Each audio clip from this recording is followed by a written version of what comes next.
রাষ্ট্রপতির সঙ্গে সাক্ষাৎ শেষে তফসিল ঘোষণার প্রস্তুতি চূড়ান্ত করেছে এএমএম নাসিরউদ্দিনের নেতৃত্বাধীন নির্বাচন কমিশন। বুধবার দুপুরে তারা রাষ্ট্রপতি মোহাম্মদ সাহাবুদ্দিনের সঙ্গে সাক্ষাৎ করেন এবং নির্বাচনের সার্বিক প্রস্তুতি সম্পর্কে অবহিত করেন। বিকেলে সিইসির ভাষণ রেকর্ড করা হয়েছে, আর আজ বা কাল তফসিল ঘোষণার সম্ভাবনা রয়েছে। নির্বাচন কমিশনার আব্দুর রহমানেল মাসউদ জানান, বাগেরহাটের আসন নিয়ে আদালতের নির্দেশনা তফসিল ঘোষণায় প্রভাব ফেলবে না। প্রয়োজনে ওই আসন বাদ দিয়েও তফসিল ঘোষণা করা যেতে পারে। একজন নির্বাচন কমিশনার জানান, ভোটের দিন নির্ধারণ করা হয়েছে ৮ ফেব্রুয়ারি অথবা ১২ ফেব্রুয়ারি।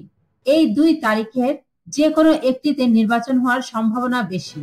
এএমএম নাসিরউদ্দিনের নেতৃত্বাধীন কমিশনের অন্যান্য সদস্যরা হলেন আব্দুর রহমানেল মাসউদ, তাহমিদা আহমদ, মোহাম্মদ আনোয়ারুল ইসলাম সরকার এবং আবুল ফজল মোহাম্মদ সানাউল্লাহ।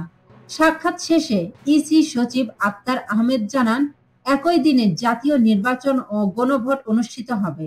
ব্যালটের রং, ভোট গণনা এবং দলগুলোর নিবন্ধন বিষয়ে রাষ্ট্রপতিকে অবহিত করা হয়েছে এবং তিনি প্রস্তুতিতে সন্তোষ প্রকাশ করেছেন।